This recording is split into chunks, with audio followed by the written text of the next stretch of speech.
and what we've got 11 minutes, and what we can do to help further that perspective and support you as well.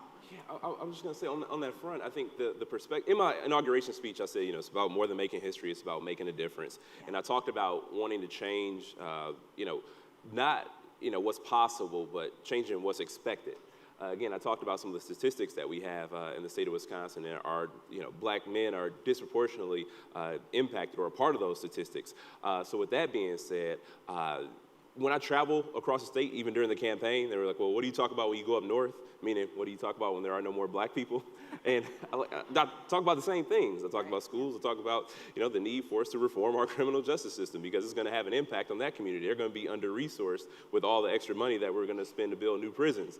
I talk about the need for us to expand good-paying jobs in communities. I talk about the need to expand healthcare in Wisconsin, something that we have not done.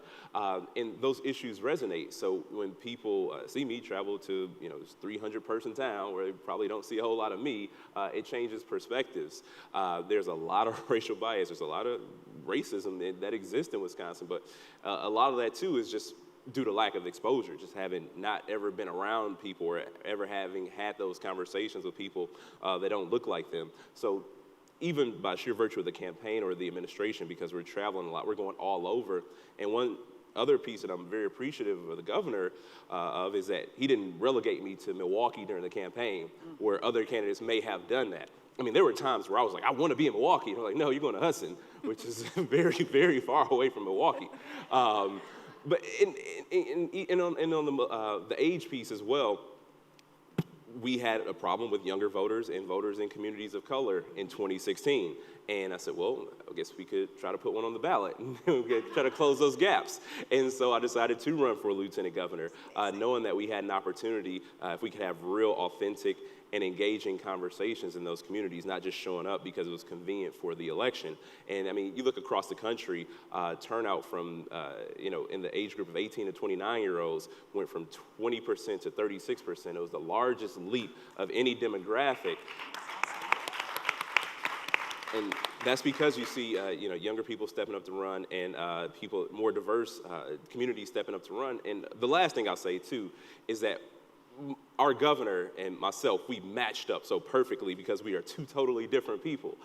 He's a 67-year-old PhD, former administrator, principal, superintendent of education. I'm not. And on the campaign trail, I always reminded people, like, our average age is 48 and a half years old. And it worked because, when I talk about millennial representation, I talk about, communities of colors being represented in politics. That doesn't mean that everybody else has to get out of the way. It doesn't mean that people older than me have to get out of the way. That's ultimately what made us so strong during the campaign, and ultimately it is probably the most significant piece of our administration because we're able to reach so many people. Awesome. Right. Yeah.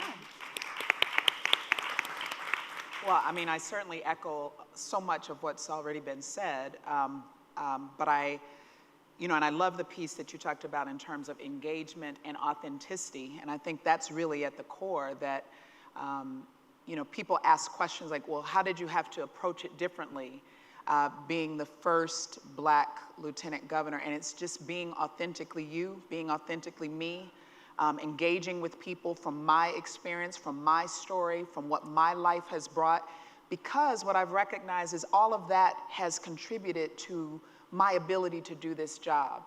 And it's not that I know everything, I don't, but what I do know is what I've experienced throughout my life, and I try to bring that to this particular role. The way that it has kind of changed, I think, first of all, the idea that Illinois is 200 years old. We're celebrating our bicentennial, and this is the first Black lieutenant governor in the history of Illinois, which means for 200 years, in those spaces where decisions are being made at the very top of our government, there has not been somebody who looks like me in the administration in this role.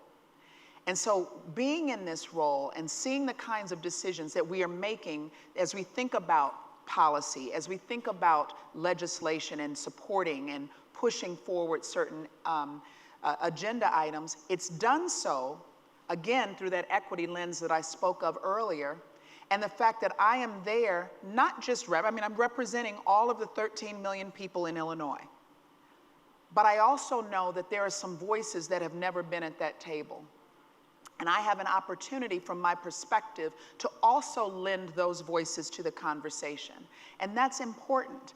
And so when I think about how people in our communities view it, I mean, I saw throughout, and you know, we're here in Illinois, we continue to make a lot of history around Black women being put in, being elected to different spaces.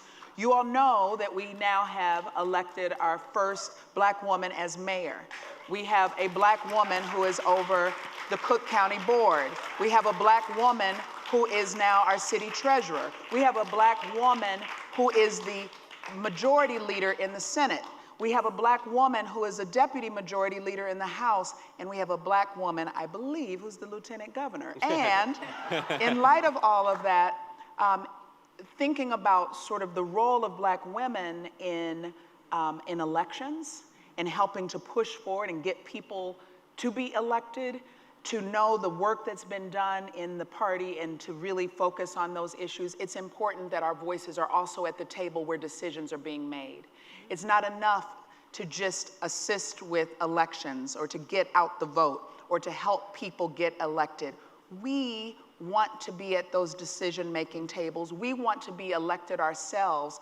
And as I often say, to not allow policy to be made for us, but to have policy made by us and with us. And that's what's important. And I think that the other thing that has been really important to me is the little girls with Afro puffs who walk up and are just like, wow, I've never seen this. And I think about how no one ever spoke to me about running for office in middle school or even high school or even in college. My first elected office was running for local school council at a public school here in Chicago that I attended and then my daughters attended. And so, and I ran because I wanted to be a voice for public school education in a neighborhood school that I thought was really great, and I wanted to be a voice in that. But what I realize is that there are also young girls who are looking at me, who have never seen anyone in this position, who have never seen anyone in this role, and I know based upon the reactions that they have or the stories that they tell me of how inspired they are, that we will have a pipeline of other young girls who will now run for office, girls of color who might not have ever thought that it was possible for them. And that's just as important to me as we think about where we need to go as a country, as we think about what needs to happen in the space of elected office and a representative government that truly represents the people. It's as important to me to be at those tables. It's also as important to know that there are young girls who are saying, I just might run for office one day. And I'm not necessarily, sure what office that will be, but as long as they are inspired to get involved and recognize that there is room at the table for them. Yeah. And the representation piece is so important. I mean, I think the most underserved communities are oftentimes most underserved by the most well-intentioned people who actually just don't get the critical piece, who haven't had those lived experiences. I think about the young men who are losing their hair. just kidding. But that was a joke. That was a joke. You're always told you need a nice head of hair to run for office. But no, I was thinking the other day because I have some friends who've had some really different experiences than I've had. Friends that I grew up with, friends that I went to school with. This weekend I ran into a friend of mine, had not seen him in a good 13 years, because he's in federal prison. And, having those conversations with people like him, and that's not the only one. I've had friends that, tragically lost to gun violence way too early. And at all. You shouldn't lose life to gun violence at all. But I've had friends, like I said, their paths were drastically different, but everything was the same. We went to the same school, we grew up in the same neighborhood, and I always think about what was different. And for the ones who fortunately are still alive but have had those experiences like going to prison, come back, and if I can inspire them to never ever take that path again, because those are the ones who are the most excited about the path that I've taken, and they've never, ever known anybody in elected office, let alone somebody in statewide office. And those are the people that we have to reach. And we have to reach the people whose paths are similar to theirs and, be able to stop that before it happens. We have to stymie that flow to the prison system. And I think that's all a big part of the whole criminal justice reform package is, or any criminal justice reform package. We need to think about that critical piece of it. And we often talk about, I'm sorry. Yeah. We often talk about reentry, but I think as you've just said, we have to have a bigger focus on no entry. What can happen in the first place so that we do prevent people from going into that system? And I think that, to your question about what can everybody do to help us, I think about how, people focus on those that are elected to office and then they kind of step back oftentimes. And I think I can speak for both of us just because we know each other and have done work together on with the National Lieutenant Governors Association. It's critical that you stay engaged, that you reach out to our offices, that you offer the work that you're doing, the gifts and skills and talent that you have, the energy that you bring to certain issues. Offer that. Because this has to be a partnership. Yeah. This work that we want to do to really lift up communities that have often been ignored, it's not going to come because there's a reason that certain communities have been ignored. And if we're going to lift those up, we're going to need everyone to join us in those efforts. And so we welcome that engagement. Thank you. Amazing. Thank you both. We're all out of time, so thank you so much. Great. Well said.